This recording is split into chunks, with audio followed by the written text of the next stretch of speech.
अरे बेटा शालू, तो इतनी बार बार दरवाजे की तरफ क्यों देख रही है? तेरा भाई विनोद आ जाएगा, इतनी भी क्या बेचैनी हो रही है तुझे? अरे माँ, भैया शहर से इतने दिनों बाद घर आ रहे हैं, तो भैया के आने पर मैंने मन ही मन सोचा कि आज घर में बिरयानी बनेगी। हाँ हाँ बेटी, तेरा इंतजार करना तो जायज है, लेकिन तू जाकर रसोई में देख जरा कि तेरी भाभीयों ने खाना पूरा बना लिया है या नहीं। पिताजी, यहाँ बाहर तक तो बहुत अच्छी खुशबू आ रही है। मुझे तो लगता है कि खाना लगभग तैयार हो ही गया है।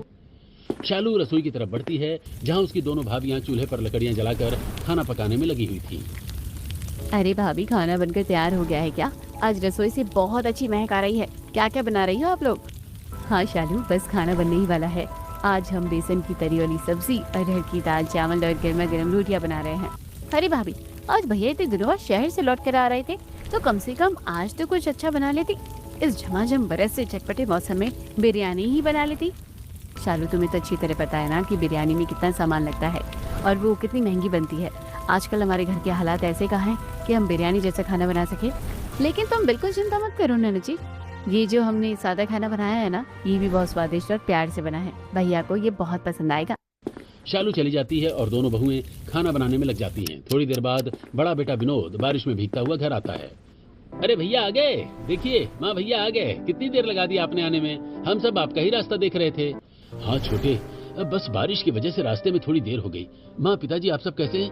हम सब ठीक है बेटा, तू आ गया, हमारे दिल को बहुत ठंडक मिल गई है। जा जल्दी से हाथ मुंह धो ले और खाना तैयार है। विनोद हाथ मुंह धोकर सबके साथ जमीन पर बिछाई चटाई पर बैठ जाता है। रजनी और रवीना सबको खाना परोसने लगती हैं। ले बेटा विनोद, शहर से थका हारा आया है, पेट भरकर खाना खा ले। दोनों बहुओं ने गर्मा गर्म बेसन की सब्जी और रोटी बनाई है। ये बेसन की सब्जी तो सच में बहुत स्वादिष्ट बनी है। इतने दिनों बाद घर के खाने का स्वाद मिला है, बहुत अच्छा लग रहा है। पूरा परिवार बैठकर खाना खा ही रहा था कि तभी उनके घर के बाहर वाली गली से दो राहगीर छतरी लगाए गुजरते हैं। अरे यार, इस घर से बहुत ही बढ़िया खुशबू आ रही है। लगता है आज बारिश के मौसम में कुछ बहुत खास खाना पका है। अरे तू भी ना, सामने जो घर दिख रहा है वो नीची जाति वालों का घर है। ये खुशबू उनके ही घर से आ रही है। अरे अगर किसी और का घर होता तो हम जाकर मांग कर खा भी लेते, लेकिन नीची जाति के घर कौन जाएगा। चल चल आगे बढ़। दोनों राहगीर बातें करते हुए आगे निकल जाते हैं। इधर घर के अंदर कीर्ति खाना खाते हुए अपने बेटा से, अच्छा हुआ बेटा विनोद कि तू आ गया, बहुत दिनों से तुझसे मिलने का मन कर रहा था। हाँ माँ, वैसे तो मैं अभी आने वाला नहीं था, लेकिन शहर में अब कोई काम ही नहीं बचा है। बारिश की वजह से सारे कंस्ट्रक्शन के काम बंद हो गए हैं, इसलिए मैं आ गया। अब गांव में ही रहूंगा। अब भैया को कौन समझाए कि यहाँ गांव में भी कोई काम नहीं मिलता। हम खुद इतने दिनों से खाली बैठे हैं, लेकिन अभी भैया को बताकर उदास नहीं करूंगा। सब लोग खाना खाकर आराम करते हैं। दोनों बहू में सारा काम खत्म करके अपने कमरे सोने चली जाती हैं। अगली सुबह आसमान में हल्के बादल छाए हुए थे। विनोद और विकास दोनों भाई जल्दी उठकर काम की तलाश में गांव की तरफ निकलने के लिए तैयार होते हैं। आप दोनों खाली पेट मत जाइए, रुकिए मैं थोड़ा सा बासी भात और नमक रख देती हूँ, रास्ते में खा लेना। नहीं रजनी, अभी भूख नहीं है, हम पहले जाकर काम ढूंढते हैं, दोपहर तक लौट आएंगे तो खा लेंगे। दोनों भाई गांव की पक्की सड़क पर आते हैं, जहां एक बड़े मकान का निर्माण कार्य चल रहा था और कुछ मजदूर काम कर रहे थे। दोनों भाई उस मकान के पास जाकर वहां खड़े ठेकेदार से, भैया राम राम, क्या यहाँ हमारे लिए थोड़ा बहुत मजदूरी का काम मिल जाएगा? हम दोनों भाई हर तरह का काम कर लेते हैं। अरे तुझसे कितनी बार कहा है कि हम नीची जाति वालों को यहाँ काम नहीं देते। तू यहाँ से तुरंत चला जा, कहीं और जाकर काम ढूंढ। अरे भैया, हम नीची जाति के हैं तो क्या हुआ, क्या हम इंसान नहीं हैं? मेहनत का काम ही तो मांग रहे हैं, कोई भीख थोड़ी मांग रहे हैं। हमें ज्यादा सफाई देने की जरूरत नहीं है। मैंने एक बार कह दिया ना कि यहाँ जगह नहीं है, चुपचाप यहाँ से निकल जाओ, वरना धक्का देकर निकालूंगा। चलो भैया, यहाँ बहस करने का कोई फायदा नहीं है, यहाँ का तो हमेशा यही मामला है। चलिए कहीं और काम ढूंढते हैं। दोनों भाई दुखी मन से आगे बढ़ जाते हैं। दोपहर की धूप और नमी की वजह से उन्हें बहुत तेज प्यास लगने लगती है। विकास, गला बहुत सूख रहा है, देख सामने वो सरकारी नल लगा है, चल कर थोड़ा पानी पी लेते हैं। जैसे विनोद नल की हत्ती पकड़ने के लिए अपना हाथ आगे बढ़ाता है, तभी पास के चबूतरे पर बैठा हरीलाल चिल्लाता हुआ दौड़ कर आता है। अरे रुक रुक रुक, क्या कर रहा है तू? नल को हाथ क्यों लगा रहा है? अरे भैया, बहुत तेज प्यास लगी है, इसलिए नल से पानी पीने लगा था। तू तो नीची जाति का है ना, दूर हट उस नल से। अगर तूने नल को छू दिया तो यह अपवित्र हो जाएगा, फिर हम इसका इस्तेमाल कैसे करेंगे? भैया, अगर मुझे बहुत तेज प्यास लगी है, थोड़ा सा पानी पी लेने दीजिए। रुक, मैं तुझे देता हूँ, जमीन पर दूर होकर बैठ। हरीलाल दूर पड़ा हुआ एक टूटा हुआ प्लास्टिक का डब्बा उठाता है, नल से पानी भरकर विनोद से काफी दूर जमीन पर रख देता है। ये ले पानी पी ले, और दोबारा इस सरकारी नल को छूने की हिम्मत मत करना, समझे? हरीलाल बड़बड़ाता हुआ वहां से चला जाता है। दोनों भाई दूर बैठकर उस डिब्बे से अपनी प्यास बुझाते हैं। समझ नहीं आता विकास कि यहाँ के लोग हमें इंसान क्यों नहीं समझते। क्या नीची जाति के लोग इंसान नहीं होते? अरे भैया, किस किस को समझाएंगे आप? ये सदियों पुरानी प्रथा है। चाहे शहर में कितना भी इंकलाब आ गया हो, लेकिन यहाँ सब खत्म नहीं हुआ है। शहर में इतना भेदभाव, छुआछूत नहीं देखने को मिलता है विकास। वहाँ मैं इतने साल रहा, किसी ने कभी जाति नहीं पूछी। हाँ भैया, लेकिन हमारे गांव के लोगों की सोच तो आज भी बहुत पीछे रह गई है। खैर छोड़िए, मैं एक जगह जानता हूँ जहाँ शायद काम मिल जाए। चलिए वहाँ चलते हैं। दोनों भाई थोड़ी दूर आगे बढ़ते हैं। रास्ते में दो औरतें सिर पर पानी से भरी गगरिया लिए सामने से आ रही होती हैं। जैसे ही उन औरतों की नजर विनोद और विकास पर पड़ती है, वो तुरंत अपने घूंघट को और नीचे कर लेती हैं और दूर हटकर खड़ी हो जाती हैं। हे भगवान, ये नीची जाति के लोग बार बार हमारे सामने क्यों आ जाते हैं? सुबह सुबह इनका मुंह देखना पड़ता है। हाँ बहन, मैंने भी शुरू से बुजुर्गों से यही सुना है कि इनका चेहरा देखना अशुभ होता है। मैं तो कहती हूँ सरकार को इनकी बस्ती ना गांव से बहुत दूर अलग बना देनी चाहिए थी। दोनों औरतें बड़बड़ाती हुई दूर से निकल जाती हैं। विनोद ठिठक कर उन्हें देखता रह जाता है। भैया छोड़िए ना, ये तो रोज का काम है। आप इनकी बातों को दिल पर मत लीजिए। चलिए आगे चलते हैं, सेठ जी की साइट आने वाली है। दोनों भाई चलते हुए एक बड़े कंस्ट्रक्शन साइट पर पहुंचते हैं, जहां इमारती लकड़ियां और ईंटों का ढेर लगा हुआ था। वहां सेठ रामदास खड़ा था। सेठ जी राम राम। सेठ जी, हमें भी कोई काम दे दीजिए ना, हम दिन रात मेहनत करेंगे। काम तो बहुत है यहाँ, मैं तुम दोनों को काम पर रख भी लूं, लेकिन क्या ये दूसरे मजदूर तुम्हारे साथ काम करेंगे? सेठ जी, आपको तो अच्छी तरह पता है ना कि ये लोग नीची जाति के हैं। आप इन्हें हमारे साथ काम पर मत रखिए। हाँ सेठ जी, अगर आप इनको हमारे साथ काम पर रखेंगे तो फिर हम सब काम छोड़कर चले जाएंगे। आप देख लीजिए। तुम लोग फालतू में हल्ला मत करो। सुनो तुम दोनों, तुम्हारे लिए साइड के उस पीछे वाले हिस्से में ईंट ढोने और गरा बनाने का अलग काम है। वहां जाकर काम करो। धन्यवाद सेठ जी, हम वहीं पीछे जाकर काम कर लेते हैं। दोनों भाई खुशी खुशी साइड के पीछे चले जाते हैं और कड़कड़ाती धूप में गारा बनाने और ईंट ढोने का भारी काम करने लगते हैं। दोपहर के 1 बजते ही लंच का सायरन बजता है। सभी मजदूर अपने अपने टिफिन खोलकर एक पेड़ की छांव में बैठ जाते हैं। इधर विकास अपने भाई से, भैया हम तो घर से खाने के लिए कुछ भी नहीं लाए, बहुत तेज भूख लग रही है। चिंता मत कर छोटे, मेरी जेब में 5 रुपए का सिक्का पड़ा है। चल सामने मुरमुरे वाले से 5 रुपए के मुरमुरे ले लेते हैं।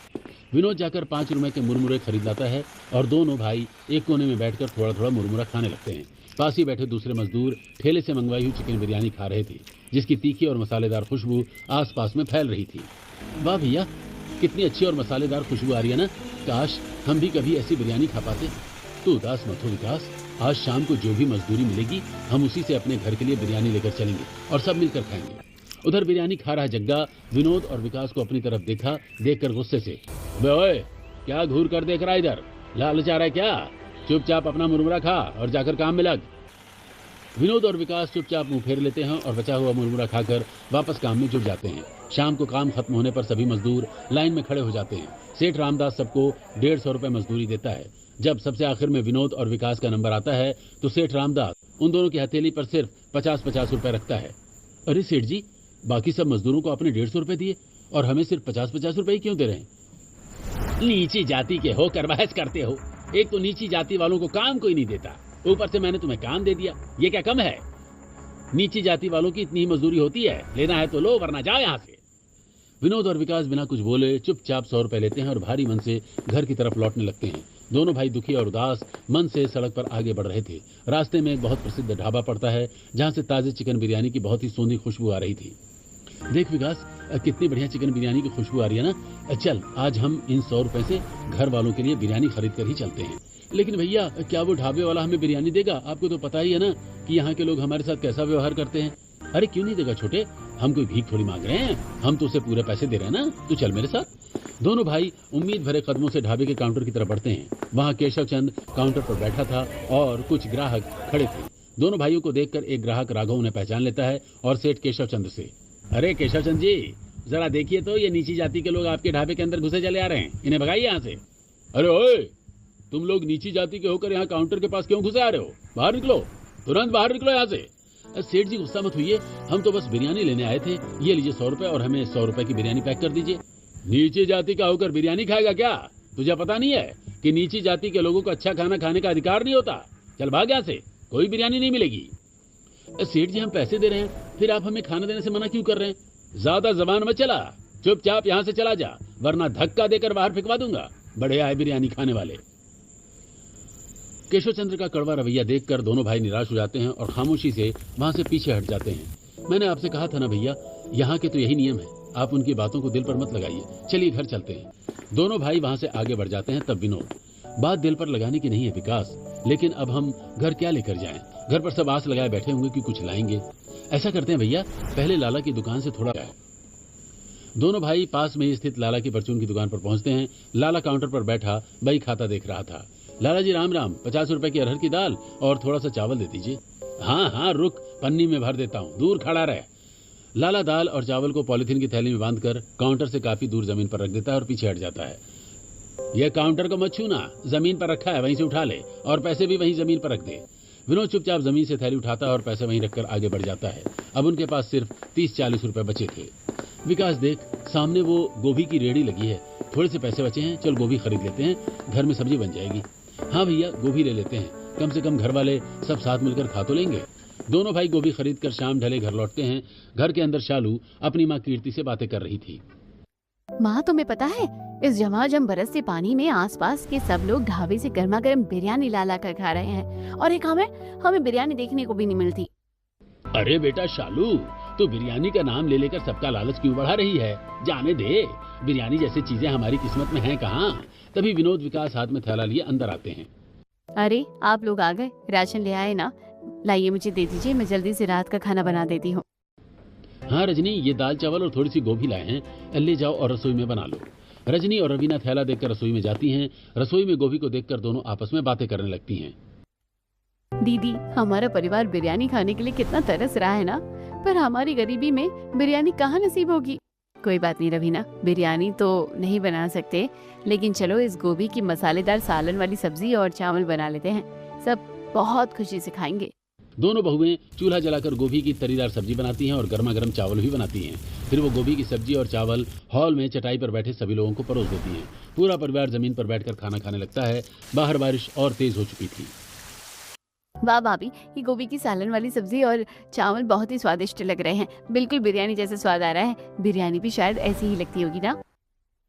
हाँ बेटा, बिरयानी इससे भी बहुत ज्यादा स्वादिष्ट और तीखी होती है और उसमें तरह तरह के मसाले पड़ते हैं।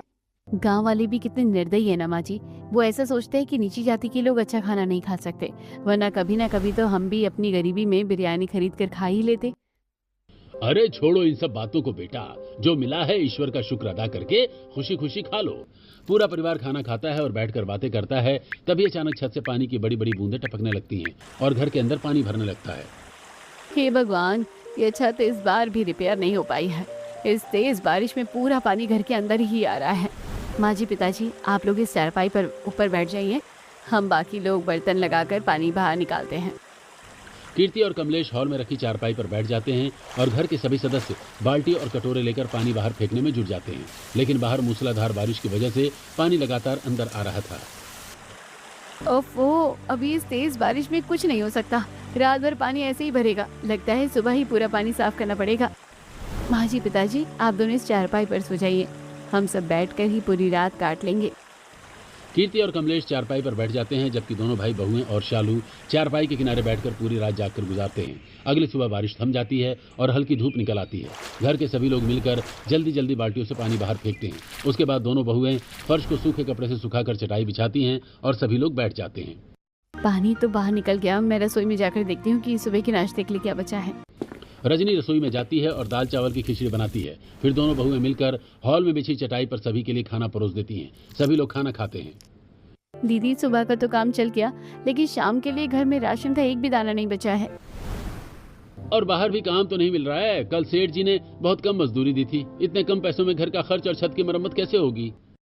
आप लोग चिंता मत कीजिए, आज हम दोनों बहुएं भी आप लोगों के साथ बाहर काम ढूंढने के लिए जाएंगे। लेकिन रजनी, पता नहीं नीची जाति की औरतों को कोई काम देगा भी या नहीं। वो हम देख लेंगे, हम जाएंगे तो सही, हाथ पर हाथ धरकर तो बैठने से काम तो नहीं चलेगा ना। चारों घर से बाहर निकलते हैं। दोनों भाई कंस्ट्रक्शन साइट की तरफ चले जाते हैं, जबकि रजनी और रवीना गांव के बड़े घर की तरफ काम ढूंढने निकलती हैं। रजनी एक बड़े घर का दरवाजा खटखटाती है, जहां की मालकिन कामनी बाहर निकल कर आती है। मैम साहब, राम राम, क्या आपके घर में साफ सफाई या बर्तन का कोई काम मिल जाएगा? हम काम कर देंगे।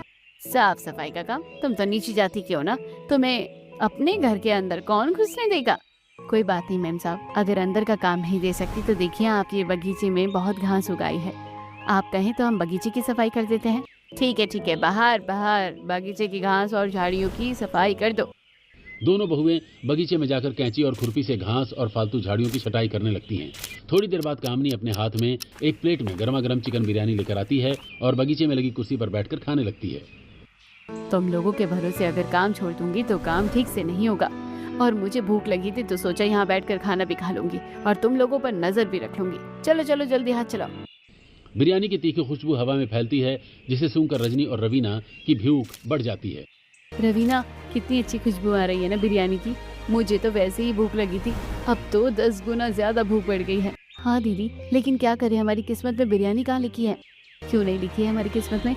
आज अगर मेम साहब हमें अच्छे काम के पैसे दे देगी ना तो आज हम घर जाकर खुद बिरयानी ही बनाएंगे। दोनों बहुएं कड़ी धूप और कीचड़ के बीच पूरे बगीचे की सफाई कर देती हैं। काम खत्म होने के बाद वे कामनी के पास जाती हैं। मेम साहब, पूरा बगीचा साफ कर दिया, हमारी मजदूरी के पैसे दे दीजिए। मालकिन अपनी जेब से निकालकर दोनों को हथेली पर 20-20 रुपए के 2 नोट रख देती हैं। सिर्फ 20-20 रुपए मैम साहब? इतने बड़े बगीचे की सफाई करने के सिर्फ 20 रुपए? नीची जाति वालों को इतने ही पैसे मिलते हैं। तुम्हें काम दे दिया ना, यही एहसान मानो। अब ज्यादा नाटक मत करो और यहाँ से निकलो। मालकिन अंदर जाकर दरवाजा बंद कर लेती है। दोनों बहुएं उदास मन से वे 20-20 रुपए लेकर बाहर निकल आती हैं। दीदी, इतने दिन से पैसों में तो राशन भी नहीं आएगा, बिरयानी तो बहुत दूर की बात है। एक काम करते हैं रवीना, चलो इन पैसों से थोड़ा सा दूध ले लेते हैं, आज घर वालों के लिए चावल की खीर बना लेंगे, कम से कम कुछ तो अच्छा खाने को मिलेगा। दोनों बहुएं गांव के दूध वाले के पास पहुंचती हैं, जहां तबेले में भैंस बंधी थी और दूध वाला लोगों को दूध नाप कर दे रहा था। भैया, हमें भी 20 रुपए का दूध दे दीजिए ना। अरे हटा हटा, निकलो यहाँ से, मेरी गाय भैंसें अपवित्र हो जाएंगी। तुम्हारे यहाँ खड़े रहने से दूध भी खराब हो जाएगा। कैसी बातें कर रहे हो भैया? भला हमारे छूने या खड़े रहने से गाय भैंस कैसे अपवित्र हो सकती है? ये सब मुझे मत सिखाओ, नीची जाति की होकर बहस करती हो। भागो यहाँ से, मैं तुम्हें एक बूंद दूध नहीं दूंगा। दूध वाला उन्हें डांट कर भगा देता है। दोनों बहुओं की आंखों से आंसू निकल आता है और वो आगे बढ़ने लगती हैं। दीदी, ना कोई काम हमें देता है और ना ही कोई सामान बेचता है, हम इस गांव में कैसे जिएंगे? रो मत रवीना, इन पैसों से हम अब कोई सब्जी या दूध नहीं खरीदेंगे। तो फिर इन पैसों का क्या करेंगे दीदी? हम बीज की दुकान पर जाएंगे और इन पैसों से गोभी, टमाटर और हरी मिर्च के बीज खरीदेंगे। हमारे घर के पीछे जो थोड़ी सी जमीन खाली पड़ी है ना, हम वहीं पर अपनी खेती करेंगे। दोनों बहुएं बीज की दुकान पर जाकर गोभी, टमाटर, धनिया और मिर्च के बीज खरीद लेती हैं और घर लौट आती हैं। घर आकर वे अपने सास ससुर कमलेश और कीर्ति को सारी बात बताती हैं। क्या कहा बेटा, तुम लोग अपने घर के पीछे वाली जमीन पर सब्जी उगाओगी? हाँ पिताजी, बारिश का मौसम है, अगर हम अभी बीज बो देंगे तो कुछ ही दिनों में हमारी हरी सब्जियां उग जाएंगी। फिर हमें बाहर से सब्जी भी नहीं खरीदना पड़ेगा और बिना पैसों के हमें हरी सब्जी खाने को मिलेगी। थोड़ी देर बाद दोनों बहुएं कुदाल और खुरपी लेकर घर के पीछे की खाली जमीन को खोदने लगती हैं। बाद में उसमें गोभी, आलू, मिर्च, धनिया, टमाटर के बीज लगा देती हैं। दीदी, हमने गोभी, मिर्च, टमाटर और धनिया सबके बीज बो दिए हैं। हाँ रवीना, अब देखना कुछ ही दिनों में यहाँ सुंदर सुंदर गोभी के फूल खिलेंगे, फिर हम सब पेट भरकर गोभी की ताज़ी सब्जियाँ खाएंगे। ऐसे ही कुछ दिन बीत जाते हैं। बारिश लगातार होती रहती है और घर के पीछे बोए गए बीजों से छोटे छोटे पौधे निकलने लगते हैं। एक दोपहर कीर्ति घर पर बैठे बैठे बोर होते हुए कमलेश से, सुनिए जी, सारा दिन इस खाट पर बैठे बैठे अंग अकड़ गए हैं, चलिए थोड़ा बाहर टहल कर आते हैं, बुढ़ापे में थोड़ा घूम फिर लेना चाहिए।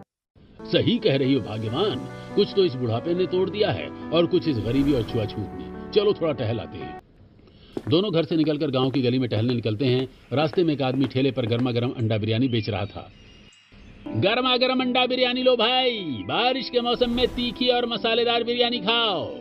वाह, अंडा बिरयानी की खुशबू तो बहुत ही लाजवाब आ रही है ना भाग्यवान? हाँ जी, मेरे पास थोड़े से पैसे बचे हुए थे, चलिए हम एक प्लेट अंडा बिरयानी खरीद लेते हैं। दोनों ठेले के पास पहुंचते हैं। भैया, हमें भी एक अंडा बिरयानी दे दो ना। अरे बिरयानी वाले, ये तो नीची जाति वाले लोग हैं, अगर तू इनको बिरयानी बेचेगा तो हम तेरी दुकान से कभी कुछ नहीं खरीदेंगे। अरे चाचा चाची, आप लोग यहाँ क्यों आ गए? मेरा धंधा क्यों खराब कर रहे हो? जाओ जाओ, यहाँ से आगे बढ़ो, मुझे कोई बिरयानी नहीं बेचनी आप लोगों को। दोनों अपमानित महसूस होकर चुपचाप सिर झुकाकर वहाँ से घर वापस लौट आते हैं। घर आकर वे बहुओं को पूरी बात बताते हैं। पिताजी, माँ जी, आप बिल्कुल उदास मत होइए, हम अंडा या चिकन बिरयानी नहीं खा सकते तो क्या हुआ, कुछ ही दिनों में हमारी अपनी उगाई हुई गोभी तैयार हो जाएगी, फिर मैं आप सबको अपने हाथों से गोभी की बिरयानी बनाकर खिलाऊंगी। हाँ बहू, तेरी बातें ही हमारे दिल को तसल्ली दे देती हैं। ऐसे ही कुछ दिन और बीत जाते हैं। एक दिन सुबह सुबह जब रवीना घर के पीछे जाती है तो उसकी नजर गोभी के बड़े बड़े सफेद फूलों पर पड़ती है। दीदी, माँ जी, पिताजी जल्दी बाहर आइए, हमारे बगीचे में गोभी के बड़े बड़े फूल खिल गए हैं। पूरा परिवार दौड़कर पीछे जाता है। वहां ताजी गोभी, हरी मिर्च, टमाटर और हरा धनिया लहरा रहा था। वाह भाई वाह, ये तो कमाल हो गया, हमारी बहुओं की मेहनत रंग लाई। आज हम सब मिलकर इन ताजी गोभी की बिरयानी बनाएंगे। हाँ भाभी, मैं भी आपकी मदद करूंगी। रजनी, बिरयानी बनाने के लिए अच्छा चावल और थोड़ा दही चाहिए होगा। मैं अभी लाला की दुकान से जाकर चावल और दही खरीद लाता हूँ। विनोद जाकर लाला की दुकान से चावल और दही ले आता है। इसके बाद रसोई में गोभी बिरयानी बनाने का काम बड़े ही जोर शोर से शुरू हो जाता है। रजनी गोभी के बड़े बड़े टुकड़े काटकर तली हुई प्याज के साथ भूनती है। रवीना सिलबट्टे पर खड़े मसाले पीसती है और शालू चूल्हे पर चावल उबालती है। वाह भाभी, मसालों की खुशबू से तो पूरे घर महक उठा है। रजनी उबले हुए चावल और भुनी हुई मसालेदार गोभी की परतें लगाकर ढक्कन बंद करके धीमी आंच पर बिरयानी को दम देती है। थोड़ी देर में बहुत ही लाजवाब गोभी बिरयानी बनकर तैयार हो जाती है। पूरा परिवार साथ बैठकर गोभी बिरयानी खा रहा होता है और सब तारीफों के पुल बांध रहे होते हैं। वाह रजनी बहू, ये गोभी बिरयानी तो इतनी स्वादिष्ट बनी है कि ढाबे की बिरयानी भी इसके आगे फेल है। और सच में बहू, आज हमारी कई दिनों की तमन्ना पूरी हो गई, ये गोभी बिरयानी खाकर। तभी विनोद के कीपैड पर सेठ रामदास का कॉल आता है। विनोद, बारिश थम गई है, कंस्ट्रक्शन साइट पर काम शुरू हो रहा है, तुम दोनों भाई तुरंत काम पर आ जाओ। जी सेठ जी, हम अभी आते हैं। रजनी दोनों भाइयों के लिए गोभी बिरयानी डब्बों में पैक कर देती है। दोनों भाई अपना अपना टिफिन लेकर कंस्ट्रक्शन साइट पर पहुंचते हैं और काम करना शुरू करते हैं।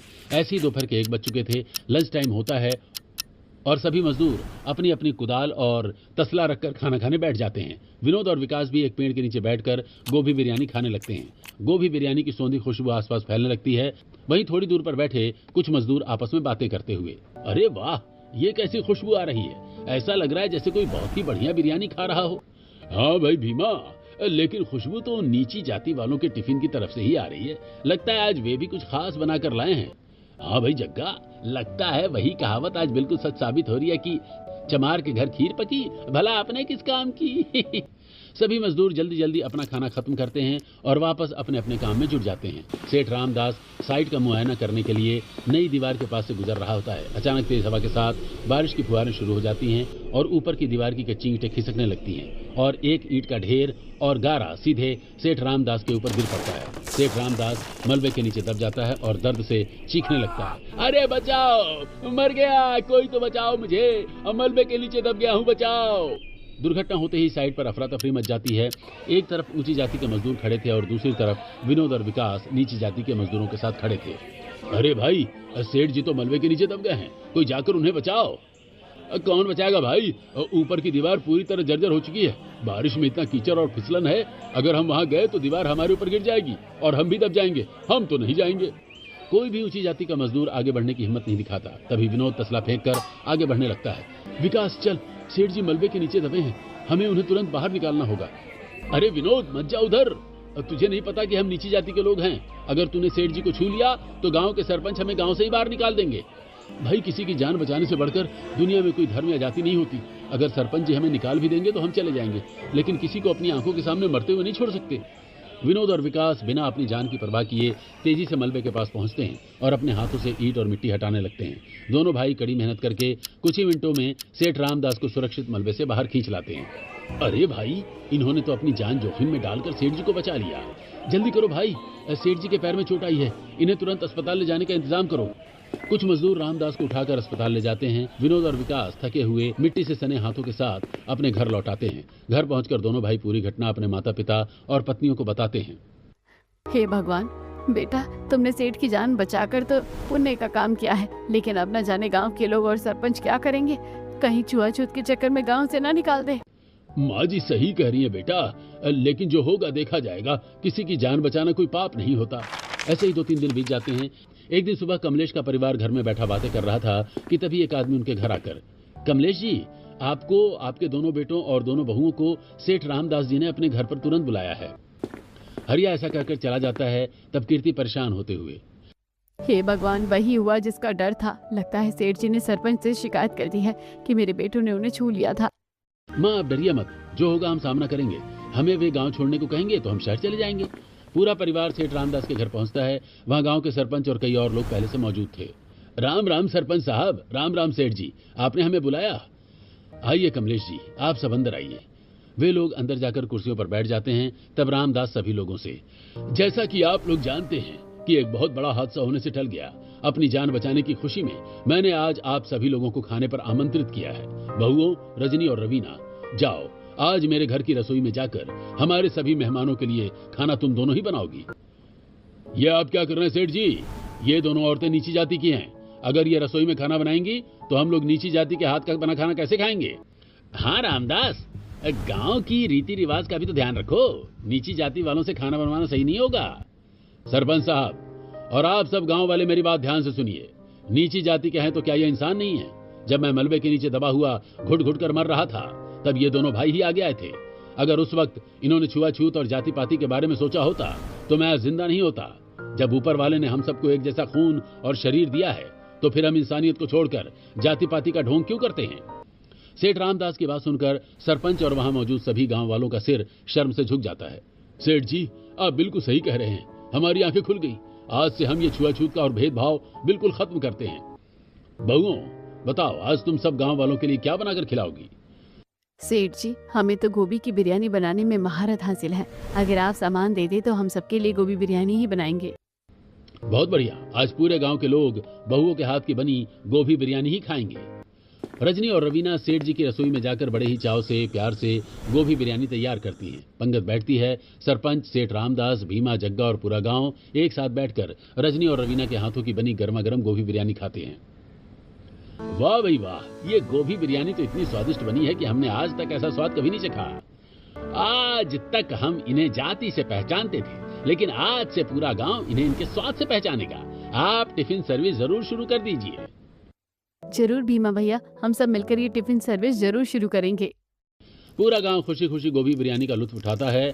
बरसों पुराना छुआछूत का कलंक मिट जाता है और एकता की नई शुरुआत होती है।